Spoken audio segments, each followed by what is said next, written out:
Olá! Hoje é sexta-feira, dia de conferir os fatos e as versões mais quentes da semana política. As declarações dos candidatos, as críticas e as denúncias contra eles deixam claro: as campanhas à presidência já começaram. A chapa Lula-Alckmin é lançada em São Paulo. As rodadas de pesquisas IPESP e Quest. A nova configuração das bancadas de Minas pós-janela partidária. Veto e judicialização. Qual é o destino do aumento dos servidores estaduais? E ainda, inflação acelerada, a maior preocupação do brasileiro. Como toda sexta-feira, eu estou muito bem acompanhada pelos colegas jornalistas, Heitor Peixoto. Ei, Heitor. Olá, Vivian, sempre um prazer. E Marco Antônio Soalheiro. Tudo bem, Marco? Tudo bom, Vivi, Heitor, um prazer estar com vocês. Então vamos lá, a chapa Lula e Alckmin foi lançada nesta sexta em São Paulo. O PSB indicou formalmente o ex-governador Geraldo Alckmin para ser candidato a vice. Em discurso, Lula enalteceu a experiência de ambos na política e na gestão pública. Antes do evento, o PSB encaminhou uma carta ao PT formalizando a indicação de Alckmin. O documento diz que essa eleição não é de embate entre esquerda e direita, mas um confronto decisivo entre autoritarismo e democracia. O que mais tem para contar, Marco Antônio? Vivi, Heitor, esse é um casamento que estava pré-marcado desde novembro do ano passado, inicialmente através de um acerto restrito entre lideranças das duas legendas. Alguns passos foram dados posteriormente até o anúncio desta sexta-feira. A presença de Geraldo Alckmin como vice na chapa é um aceno de Lula ao eleitorado de centro, dando protagonismo a um político tradicional e conservador do estado mais populoso do país e mais rico também. E para Alckmin é a chance de ressignificar sua carreira política. Ele que foi governador de São Paulo e perdeu uma disputa presidencial contra o próprio Lula em 2006, após o fiasco da campanha presidencial dele em 2018, quando ele teve a maior coligação, mas terminou o primeiro turno com menos de 5% dos votos. Segundo informações da campanha de Lula, a tendência é que o petista inicie daqui para frente uma série de viagens pelo país e uma das paradas deve ser em Minas Gerais já no início de maio, para o lançamento da candidatura ao Senado do deputado federal Reginaldo Lopes. Ô, Vivian e Marco, é interessante observar desse ato de hoje, dessa sexta-feira, algumas falas, o Lula reforçou aí que quer a participação ativa do PSB, que quer o partido na elaboração do programa de governo, e na montagem desse governo, logicamente, caso sejam eleitos, e lembrou ainda que o Alckmin já foi adversário do Lula no PSDB, ele já foi adversário também de José Serra, de Fernando Henrique, mas pontuou que sempre houve muito respeito entre eles nessas disputas. Ele disse ainda que é plenamente possível, isso aqui eu achei interessante, duas forças com projetos diferentes, mas com princípios iguais, se juntarem no momento de necessidade do povo. E ele disse ainda que gostava Lula, que gostava de graça de Mário Covas, com quem, segundo ele, Alckmin aprendeu esse serviço, de ser vice aí. Ele foi vice-governador de Covas de 1994 a 2000 no governo de São Paulo. E ao longo dessa semana, antes do lançamento da chapa Lula-Alckmin, declarações de Lula causaram reações nas redes de adversários e apoiadores. Lula defendeu a legalização do aborto como medida de saúde pública. Disse numa entrevista que aqui no Brasil as mulheres pobres morrem tentando fazer aborto porque é proibido. O aborto é ilegal. Ontem, Lula voltou a falar sobre o assunto. Disse que é contra o aborto, mas é preciso transformar, aí ele repetiu, transformar em saúde pública e não ignorar as mulheres pobres. O que disseram sobre isso na mídia, hein, Heitor?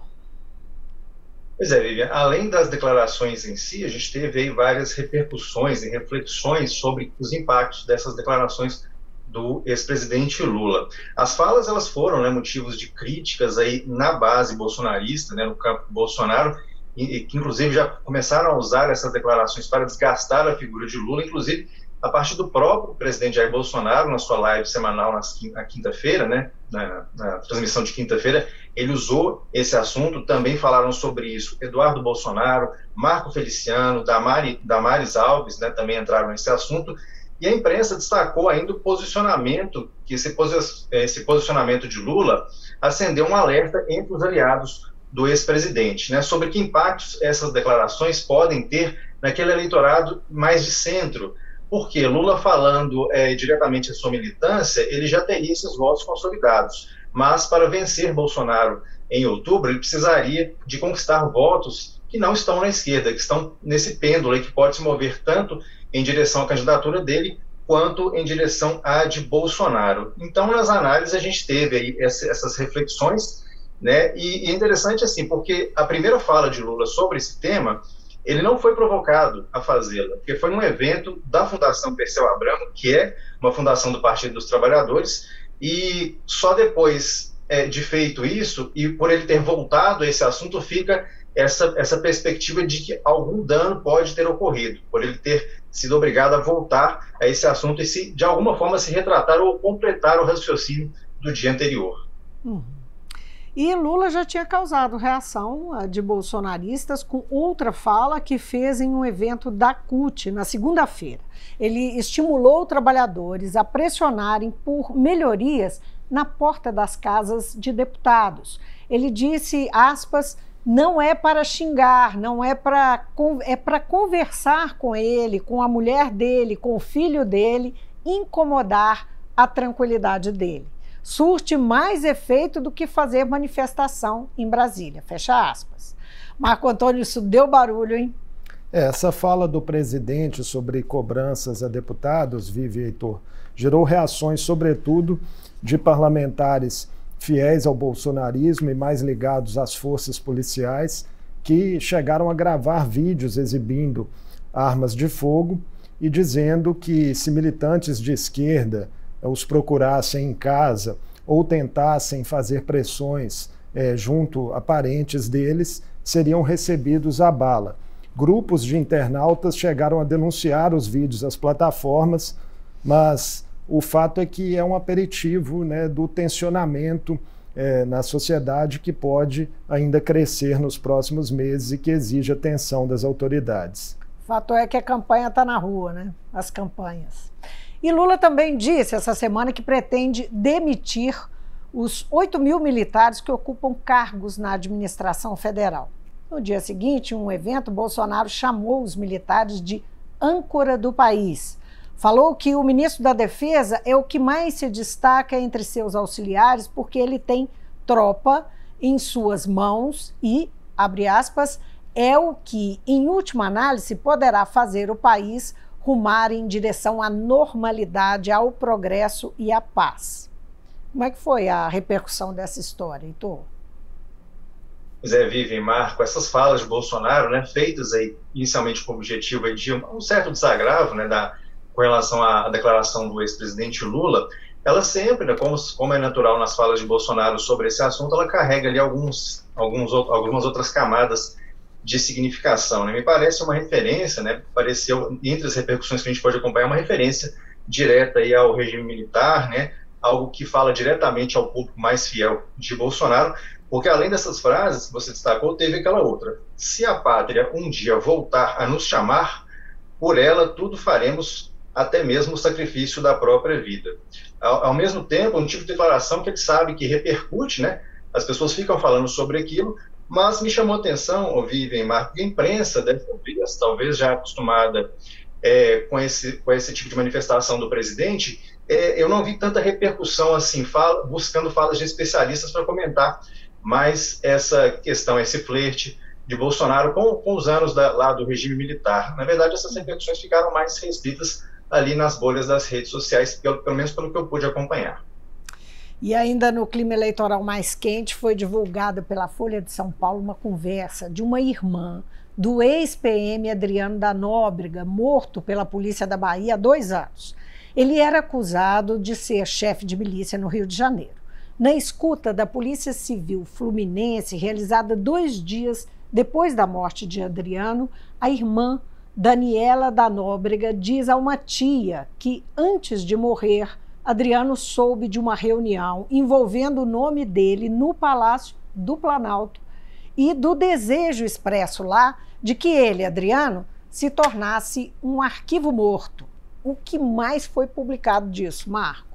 Foi noticiado também, Vivi e Heitor, que a Polícia Civil do Rio de Janeiro omitiu do relatório final sobre as escutas telefônicas nessa Operação Gárgula a menção ao Palácio do Planalto feita pela irmã do ex-policial militar Adriano da Nóbrega, como você leu agora há pouco, Vivi. Ele que foi morto em fevereiro de 2020. E esses resumos oficiais do relatório de transcrições são feitos pela Subsecretaria de Inteligência da Polícia Civil e servem justamente para descrever aos responsáveis pela investigação, aos delegados, os conteúdos das conversas mais relevantes e enfatizar a necessidade deles aprofundarem, apurações em torno de algum ponto.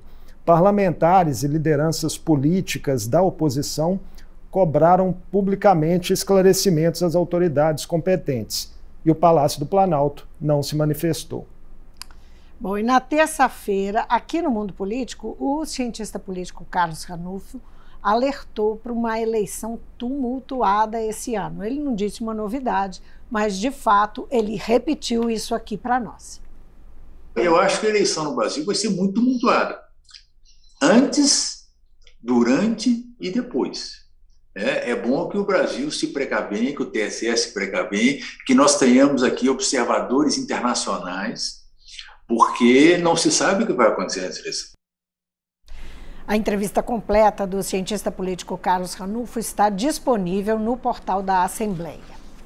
E enquanto os 2 primeiros colocados na disputa à presidência esquentam o noticiário e o clima eleitoral, MDB, União Brasil, PSDB e Cidadania tentam viabilizar uma terceira via na disputa presidencial, que eles chamam de centro democrático, eles se auto-intitulam. Os presidentes das 4 legendas se encontraram na quarta-feira e marcaram data para lançar chapa única, 18 de maio. Marco, como foi essa reunião? Vivian, dirigentes desses partidos já vinham conversando há vários meses sobre uma possível aliança e parece que chegou, enfim, o momento de definição. Há menos de 6 meses da eleição, sem que nenhum nome dessa chamada terceira via decole nas pesquisas, foi aceso o sinal amarelo e os dirigentes partidários entendem que é mais urgente do que nunca a definição de um único nome desse grupo para que tenha uma estrutura maior e tente, assim, furar a polarização que as pesquisas apontam entre Lula e Jair Bolsonaro. Os nomes disponíveis para comporem uma chapa dessa terceira via seriam da senadora Simone Tebet, pelo MDB, o deputado federal Luciano Bivar ou o ex-juiz Sérgio Moro pela União Brasil, e no PSDB, o ex-governador de São Paulo, João Dória, que venceu as prévias, e o ex-governador do Rio Grande do Sul, Eduardo Leite, que ainda se coloca à disposição sob a alegação de que teria, inclusive, maior capacidade de articulação com as demais legendas. João Dória esteve essa semana na Bahia com o grupo do ex-prefeito ACM Neto de Salvador, que é uma liderança importante do União Brasil, e nesse encontro Dória disse que pretende ser um candidato da paz e do consenso. E também alfinetou Eduardo Leite em uma entrevista lá em Salvador, dizendo que o correligionário deveria aprender a lidar com a derrota e aceitar a derrota. O fato é que as conversas vão continuar nas próximas semanas dentro desse grupo e serão necessárias para viabilizar gestos de desprendimento necessários de pré-candidatos para que haja uma união. A ver, não é? E chegou a ser noticiado que Ciro Gomes, do PDT, participaria desse encontro. Mas Ciro disse que não iria e chamou o grupo que tenta emplacar a terceira via de viúvas de Bolsonaro. Heitor, isso tudo aconteceu depois do encontro de Ciro com o senador Rodrigo Pacheco, do PSD, não é isso? Isso mesmo, Vivian, Marco, uma declaração também típica do Ciro, né, esse tipo de construção que ele gosta de usar. Ele disse ainda que a terceira via é uma expressão preguiçosa criada por uma certa imprensa. A tentativa de se diferenciar de Ciro, né, tem sua razão, porque a exceção dele, os demais nomes, como ele tem apontado, são dissidências do grupo de Bolsonaro, pessoas que sequer eram próximos do presidente, né, e se elegeram, algumas delas, inclusive, né, surfando naquela onda de 2018, e ele, enquanto isso, ele, apesar de ter embates com o PT, com Lula, nas redes sociais e também pela imprensa, ele flerta também, ele procura esses votos da esquerda. Então, acho que por isso também que ele procura se diferenciar dessa chamada terceira via, porque ele quer os votos, claro, dos indecisos, dos eleitores de centro, mas também pelos posicionamentos dele, né, nos últimos anos, ele espera também obter votos aí na esquerda, né, votos que são de esquerda, mas que não querem o presidente Lula, e ainda mais nesse arranjo com Geraldo Alckmin. Teve, então, esse encontro, né, com Rodrigo Pacheco. O encontro, oficialmente, né, foi para tratar de temas como desemprego, inflação, combustíveis, como um presidenciável que ele é, mas aí ele também desconversou se seria um convite, né, um chamado para compor uma chapa, lembrando que Rodrigo Pacheco era o plano A do PSD como presidenciável, mas ele preferiu ficar na cadeira da presidência do Senado e não concorrer ao cargo de presidente da República. Vive, Heitor, é importante a gente lembrar que Ciro tem muito interesse no palanque mineiro do PSD, né, do ex-prefeito Alexandre Calil, que apoiou Ciro em 2018, mas que agora parece estar mais próximo do ex-presidente Lula. Esse interesse de Ciro se deve ao fato do PDT não ter uma pré-candidatura forte ao governo do Estado. Até tinha sido citado o nome do ex-deputado federal Miguel Correia Júnior, mas ele está momentaneamente considerado inelegível pelo TSE por uma acusação de abuso de poder econômico na campanha dele ao Senado também de 2018. Ainda cabe recurso, mas o fato é que o PDT mineiro ainda sonha, né, e o PDT nacional também, com uma possível aí aliança com Alexandre Calil do PSD. No caminho tem Lula, não é? Bom, Marco Antônio, a jornalista Edilene Lopes contou um bastidor para você aqui no Mundo Político interessante, envolvendo os 4 partidos da terceira via, né? Como eu mencionei, União Brasil, PSDB, MDB e Cidadania. Um bastidor aqui de Minas. A Edilene trouxe essa informação inicialmente no blog dela e depois detalhou mais na entrevista que nos deu ao Mundo Político. Ela explicava que o governador Romeu Zema e o Partido Novo estão com conversas abertas com esses 4 partidos, né, União Brasil, MDB, Cidadania e PSDB, para que, eventualmente, o Novo se junte a esses partidos numa aliança nacional e, em troca, Romeu Zema tenha também o apoio desses partidos à sua reeleição aqui em Minas, indicando de um desses partidos um vice na sua chapa. E essa construção essa tentativa de construção, na verdade, acabou sendo também determinante para a definição do candidato a governador que será apoiado pelo presidente Jair Bolsonaro em Minas, o senador Carlos Viana. Vamos ouvir, né, o que a Edilene me disse na entrevista que fizemos aqui no Mundo Político.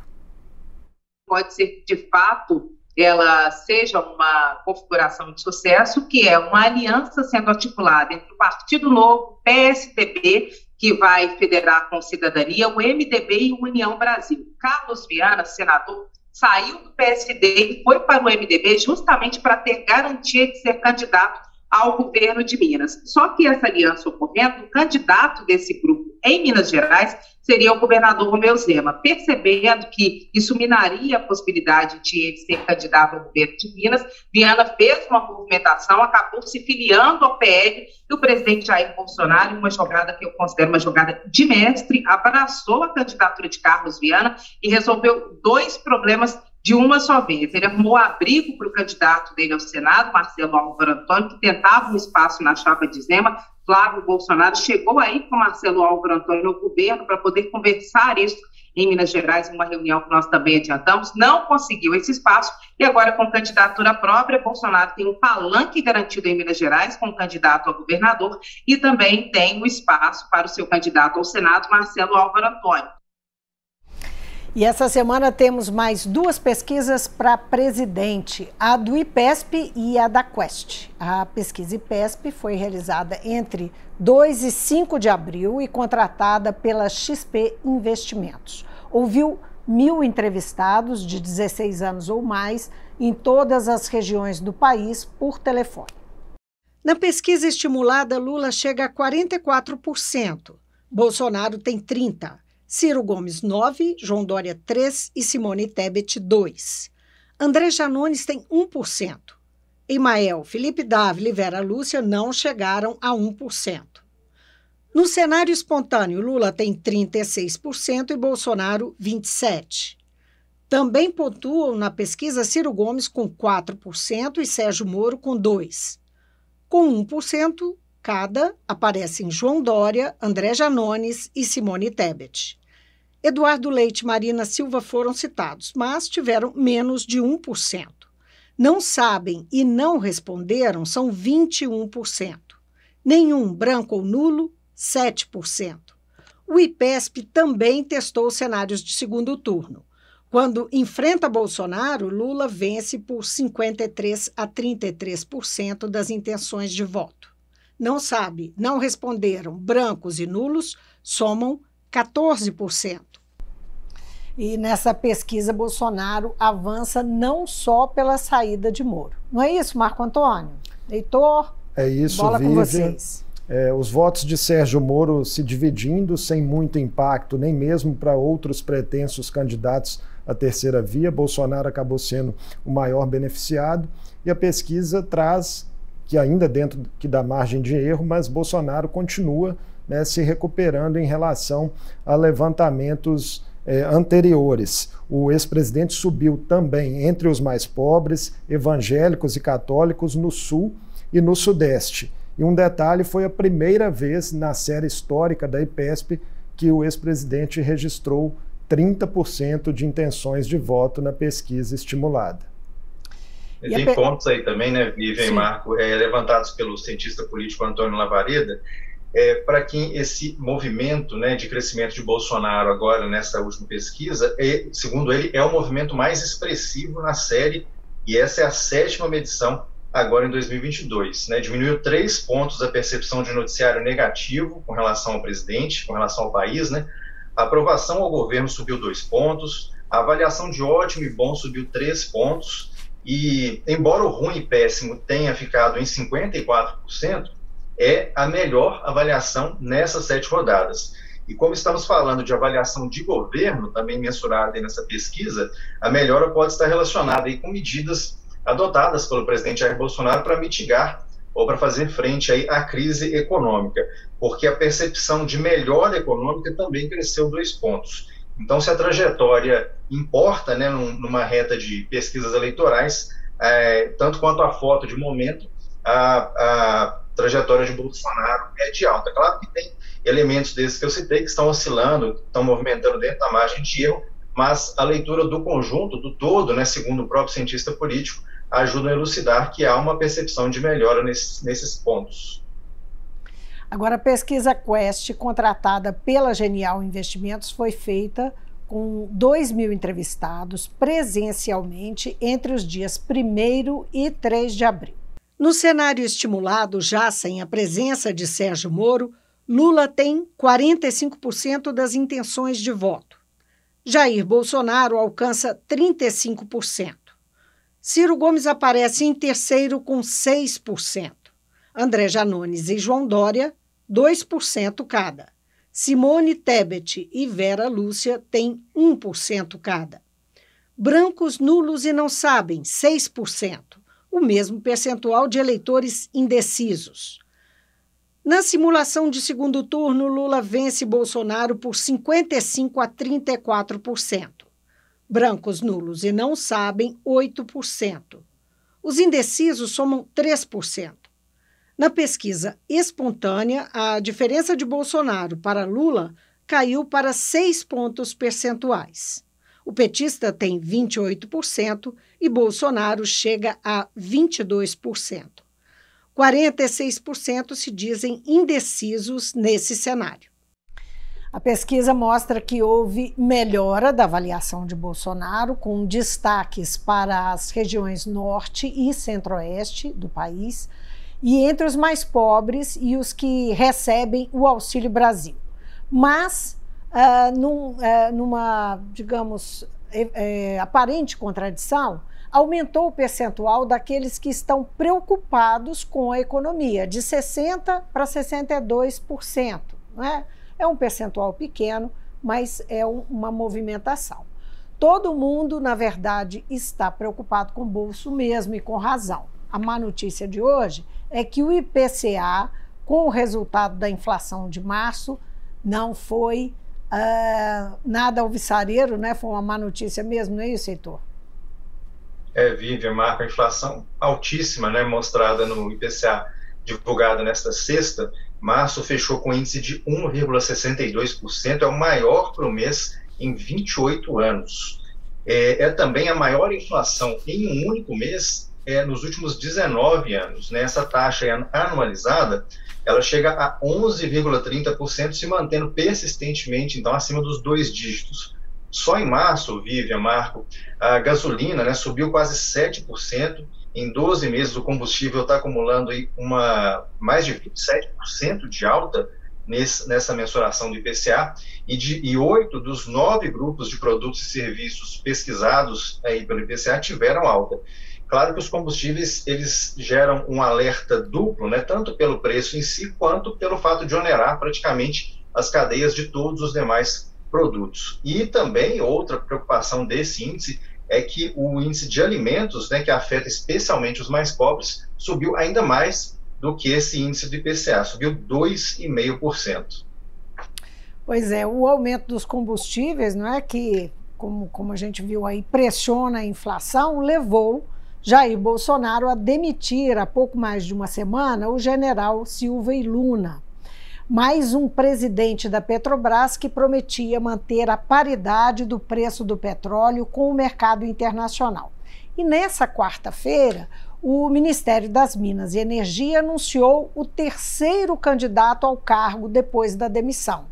O novo indicado para presidente da companhia é José Mauro Ferreira Coelho, ex-secretário de Petróleo do Ministério e nome de confiança do ministro Bento Albuquerque.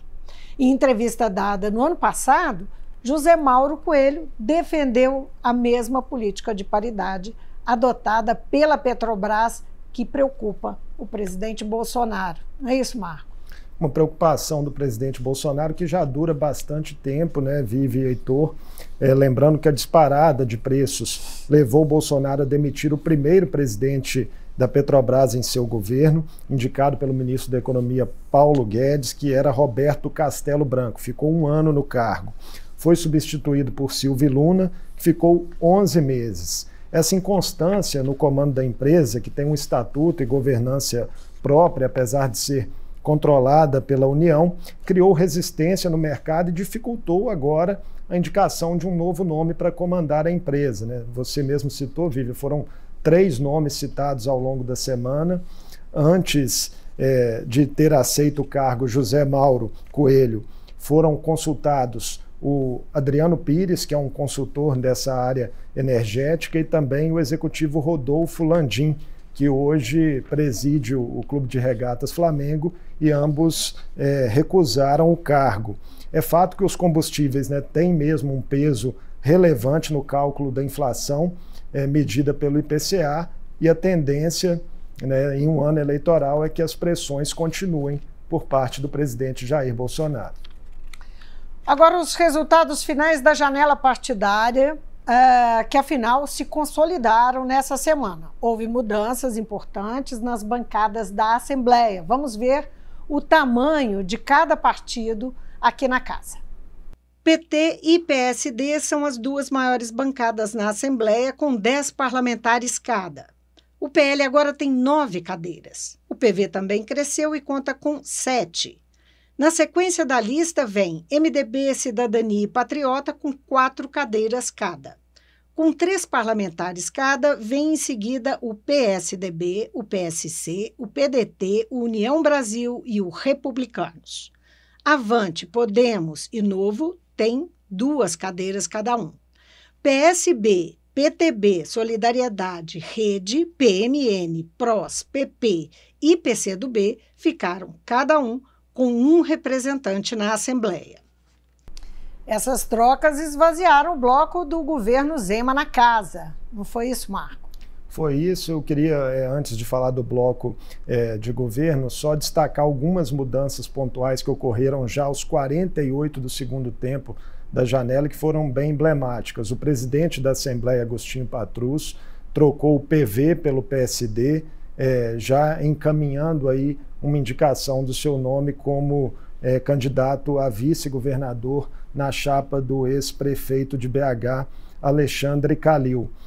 No bloco de governo, 2 trocas partidárias que chamaram a atenção, né, a saída do líder do governo, deputado Gustavo Valadares, do PSDB, indo para o PMN, que é um partido pequeno e que formalmente não está integrado a nenhum bloco atualmente, e Roberto Andrade, que era líder do bloco governista até então, e saiu do partido Avante para o Patriota, que é uma legenda que está no bloco independente.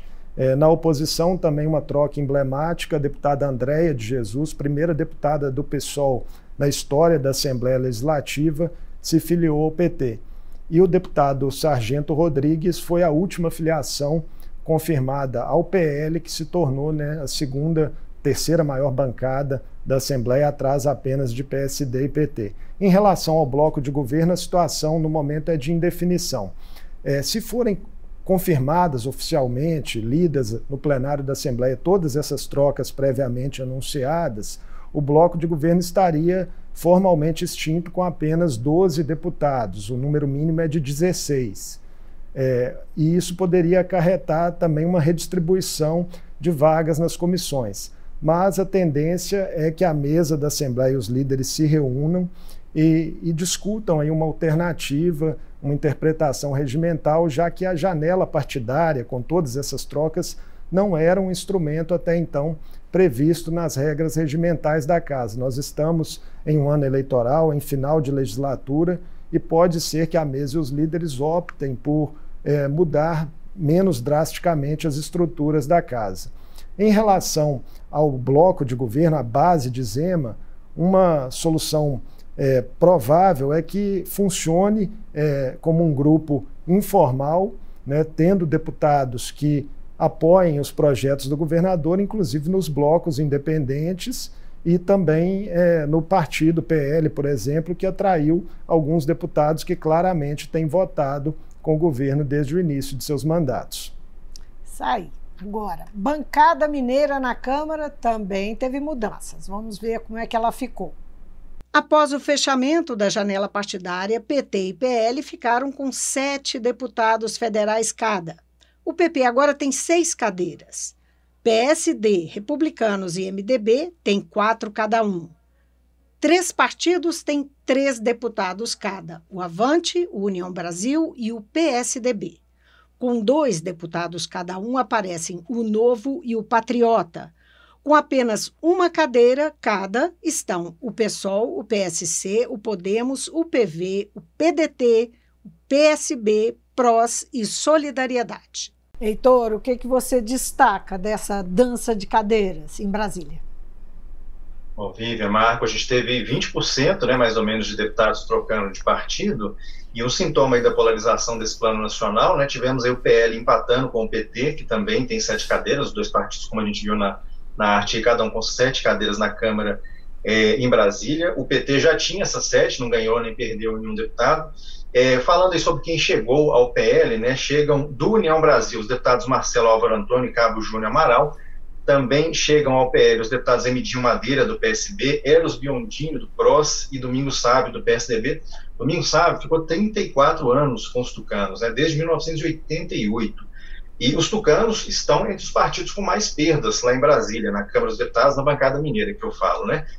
Ao lado do PSB, ambos perderam aí 2 cadeiras. Mas a legenda que mais desidratou, né, nessa janela partidária lá na bancada mineira foi também uma tendência que a gente tem visto no plano federal, o União Brasil, formado aí por DEM e PSL, e caiu pela metade, né, de 6 para 3 cadeiras.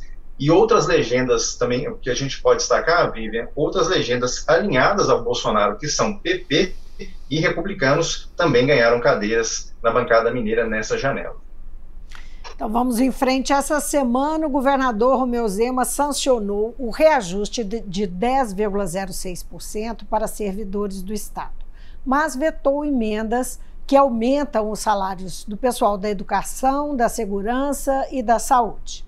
Heitor, a Assembleia já recebeu o veto, vai derrubar? E quando vai ser apreciado? O que a gente pode esperar? Pois é, recebeu sim, Vivian, recebeu o veto, né, foi lido a mensagem, ela foi lida na reunião de plenário de quinta-feira. O prazo de análise do veto, ele é de 30 dias, né, o prazo total, vai até o dia 10 de maio pela contagem aí da própria Assembleia Legislativa. Se não for apreciado até lá, dessa data, ele passa a trancar a pauta do plenário.